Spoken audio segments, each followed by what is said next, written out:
Hello, my name is Rich Howard, owner of Architectural Builder Supply. This video is to bring you a closer look at the Hager number BB1279 4.5 by 4.5 in a US15 finish. This is a very typical and common hinge, quite unremarkable in the fact that it is just a hinge that is ubiquitous, a typical 4.5, 4.5. You're going to see this hinge everywhere. It is the common size, it is the common thickness, it is a very typical finish, it is a common type, it's a full mortise hinge. Okay.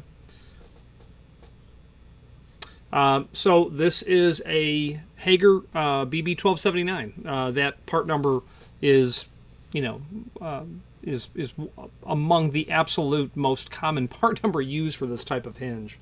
So let's take a look at it. First of all, in no particular order, BB1279 means a number of things. First of all, it means it's a ball-bearing hinge, and because it's a standard weight leaf, which is 134 thousandths of an inch, there will be 2 bearing packets on that hinge. If it were to be a heavyweight hinge, there would be 4 bearing packets. Standard weight's 134 thousandths. My caliper tells me 0.135, so awfully accurate. So it's ball-bearing. It is what we'd call a full mortise hinge. You can see from the swag on the hinge leaf there that when the leaves are brought parallel, they're meant to be mortised flush to the edge of the door and frame. It means it's a 5-knuckle hinge. Okay? Means it's made, well, yeah, it does mean it's made of steel, actually. BB1279, that part number means it's made of steel. And it is a template pattern.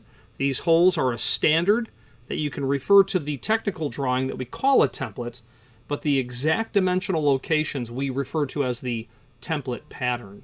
Okay, is what we refer to that as. Let's see here now. Moving through the part number, this hinge is 4.5 by 4.5. The height is the first dimension on full mortise hinges, and in general, I think, all hinges really. So it's 4.5 inch by 4.5 inch. That may or may not be the correct size or the best size. The 4.5 inch tall is typical for 1 3/4 thick doors that are wood, steel, fiberglass, whatever type of door construction. But 1 3/4 thick is pretty typical for a 4.5 inch tall hinge. A 4 inch would work on 1 3/4. A 5 inch would too. But then the second dimension, the width, starts to tell you more about the application as well. Regarding the width, is 4.5 inch the right size to use? It might be. It may not be. Will it work? Probably. Could you pick a better size that may be more conducive? Possibly. And the reason that we determine that is, or how we determine that is, basically when the door is in the closed position, how far does the vertical axis of pivoting must stand proud of the face of the door? Okay, 4.5 inch wide is a very typical generic fit most application, but the formula by which that is determined is the door thickness minus the hinge back set, multiply that by 2, add your inset, and then add your clearance. So putting all of that together, you can just think about a scenario. Think about a knockdown 3-piece hollow metal frame that wraps the wall. There's no applied molding or casing. There's no treatment to the wall. There's no need to have another door fold into it, then all of that fold back against the wall. It's just, like what you'd see in a restroom in a fast food restaurant, a restroom door in a typical fast food restaurant. So in that scenario, 1 3/4 door thickness, 1 3/4 minus the backside is 1/4 inch. That's 1.5 inches. Times 2 is 3 inch. Your inset is less than 1/8, so let's just say 3 1/8. There is no clearance requirement, okay, at all, because there's nothing there. So that's 3 1/8. It's actually a little bit less because the inset's not 1/8 of an inch. The rule is you then go to the next commercially available size, and that would be 4 inch. So in that scenario, 4.5 inch wide is not the best choice. Even though it'll work, it's not the best choice.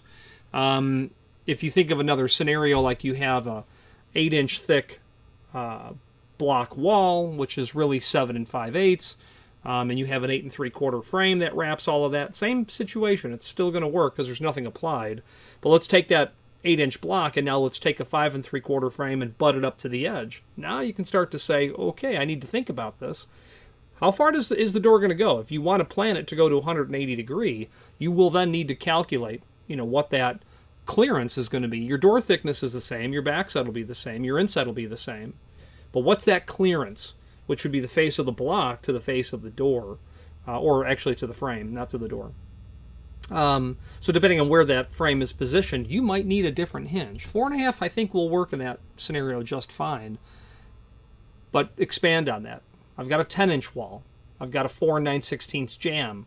Or I've got a 16-inch wall, and the frame is 16-inch, but now my door is inset 3-inch. So that formula was door thickness minus your backset times 2 plus inset plus clearance, round up to the next largest commercially available size. As I was told by the head specification writer for a absolute major manufacturer, we only give you 4.5-inch wide because you distributors insist on it. His point was, question it. Is it the best answer? You want that vertical line of vertical axis of pivot as close to the underneath the door as possible in reality. Plus, you don't want projecting hardware any further off the frame than you need to. Have you ever walked down a narrow hallway and cracked the crown of your glass, the crown of your watch on a lever or a hinge barrel? I have.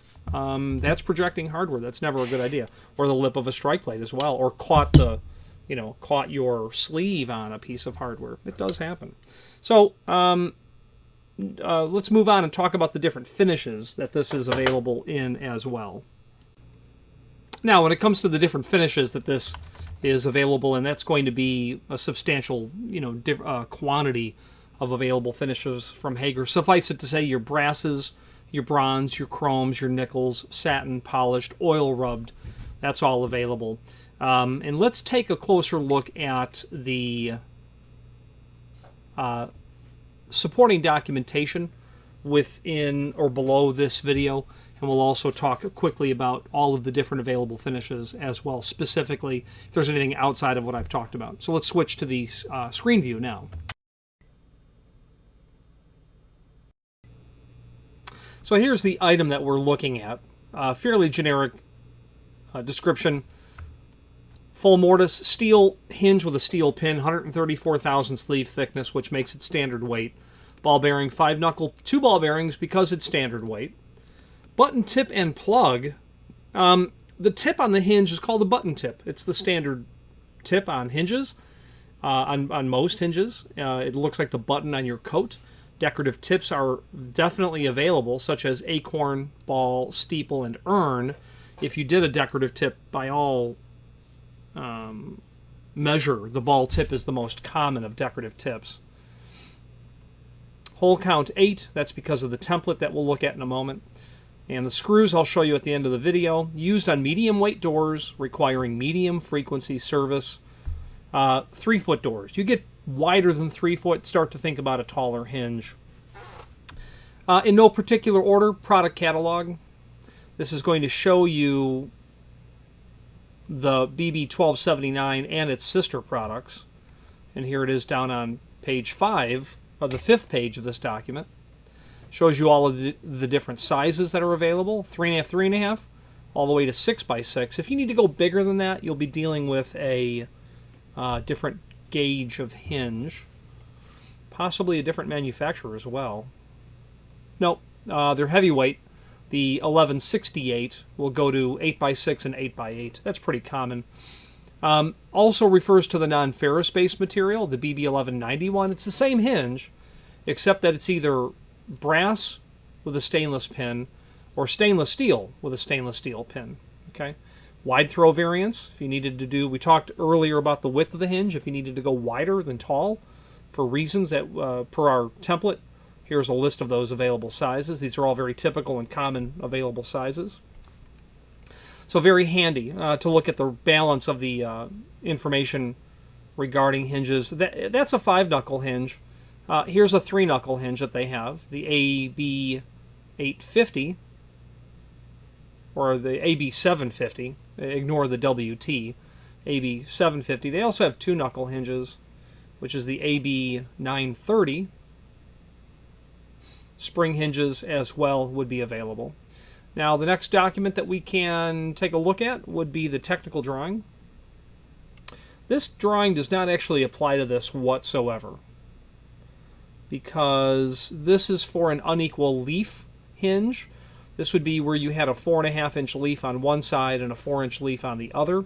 Doesn't apply to this hinge. I'll leave that link there because it's interesting to have. Installation instruction, that would be for electric transfer hinges. Does not apply to our hinge here, but nonetheless, wire transfer. And then template, that hopefully will apply. It does. And that's going to show you the F dimension, which is here, the edge of the leaf to the swag, or to the bend on the hinge leaf itself. And we're dealing with a BB1279, which means it's steel. And we can see what that F dimension is as the width of the hinge changes. 4.5 by 4 all the way to 4.5 by 8. And how that changes. This here is the location of the screws, as I mentioned, on the template, and these specific locations are called the template pattern. If you're not sure if this is going to fit, take this template with you to the door and a tape measure and compare and verify that it will match what you're working with. Okay, this is obviously a generic template in the sense that it's appropriate for many different, not only sizes of hinges, in terms of width, but the part number. Steel column, non-ferrous column is here. Okay. Now after that, there's a link here to the manufacturer's page. That link is going to allow you to review not only all of the Hager products that we sell, but also a link to the manufacturer's website, as well as a link to their full product catalog. Encyclopedic documents will be kept here as well, such as the Hager Keying Service Manual. Hager has their own brand-specific platform of keying and structure of how that's done. If you invest into a Hager keying system, you'll be working with or within an environment that is exclusively Hager in terms of all of its requirements, the quantity of pins, the type of keys, the keying kit, the spacing, the depth and spacing chart that goes along with it. Here's a video of me talking about the Hager Keying Service Manual. Let's wrap up this video on camera.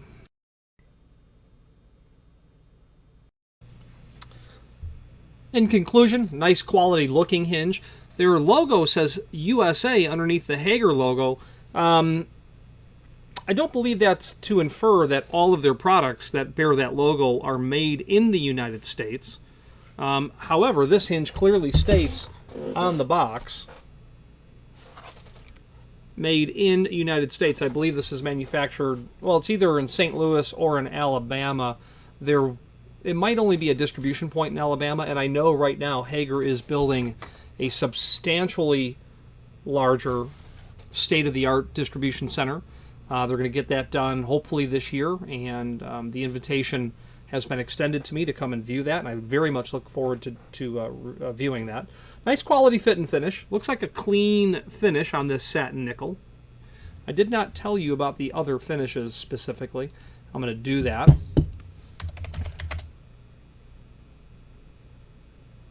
Just waiting for the catalog to load so I can give you an idea of what they list other than the typical, you know, culprits. BB1279. Okay, that hinge is going to be listed in lots of finishes, some that I don't recognize.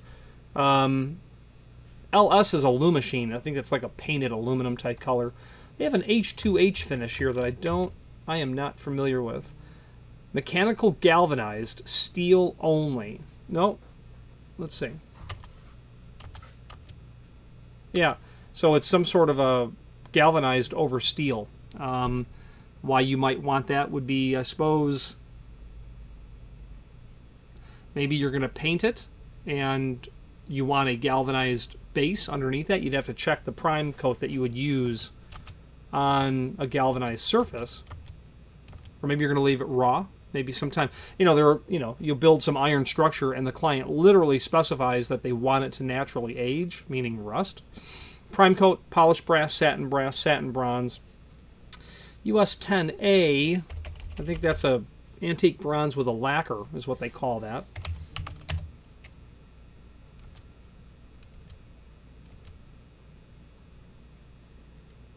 Antique bronze lacquered. Okay, I was correct in that regard.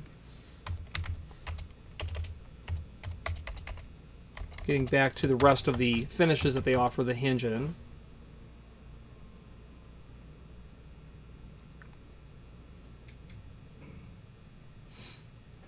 Oil rub bronze, satin nickel, polished chrome, satin chrome. I don't see any black. I would have to think that Hager can do that. It's the very popular finish nowadays, and will probably be so for quite some time. I'm sure it will remain. It entered into the market at some point in the mid-2010s, I think, and I'm pretty sure it'll end up staying there, like many other finishes. Satin bronze, not super common to sell, but you know, when it was 50 years ago, it's remained an available finish, an architectural finish. Made in the United States. I don't know what facility it's made in, but you know, good for them. You know, when I look at a hinge, I'm looking for an evenness on the leaf. That appears to be nice and even.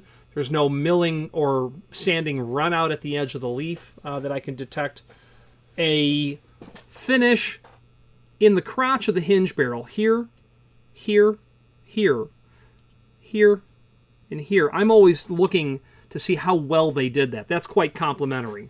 You know, at just 2 feet away from the camera, you can't really tell that does not have the same brushed nickel that's happening there. But very good and clean. I've seen a lot worse from Hager, and this hinge is thankfully pretty clean. The satin nickel is going to be made of steel. So this hinge is this would be best to call this, it's US15 satin nickel. It'd be better to call it 646, which means it's made of steel, as we demonstrated earlier. Satin nickel with a lacquer on it. Okay, a little evidence of lacquer here as well. So calling it 646 tells us it's satin nickel, but it tells us it's made of steel. Okay. Obviously a date of manufacture below here, from what I can gather. I've seen that on other Hager hinges. I just am used to seeing it on more, you know, high-ticket hinges, solid brass, wide throw, things of that nature. Okay, very interesting. Be nice to pull this off of a door in 50 years and say, wow, that hinge is 50 years old. Anyway, the name Hager is quite synonymous with commercial building products, namely hinges. And here's that screw package I had mentioned earlier. This comes with all wood screws and all machine screws. By all means, specify at the time of order what you want in terms of the screws. It may be standard that all machine and all wood will come with this hinge, and it is. But the standards could change with different hinges. If you were doing, and we do it with some frequency, an 8x8 hinge, do you think that you might ever need machine screws with that? Maybe. It's possible that you would. You might be building a custom gate structure, and you're going to drill and tap into the gate structure, so machine screws make sense. So in that case, you want all machine screws. But if I was going to bet an 8x8 or an 8x6, I'm thinking wood door and wood frame. The point of the matter is, don't leave it to guesswork, because coming up with nickel complementary finish machine screws on a Saturday, a 1224 flat undercut thread, undercut head, thread forming screw is going to be a tall challenge. So specify in the comment field at the time of order what screws you want. All machine, all wood, half machine, whatever you're doing, or indicate the door and frame. You know, stainless steel frame, fiberglass door, whatever it might be. Aluminum by aluminum, hollow metal, whatever it could be. Any questions on the Hager? A company who's been in business for about 170 years. I was in a training class with someone who's a very important individual at Hager, and I asked the question, what's it like working for a company that's 150 years old?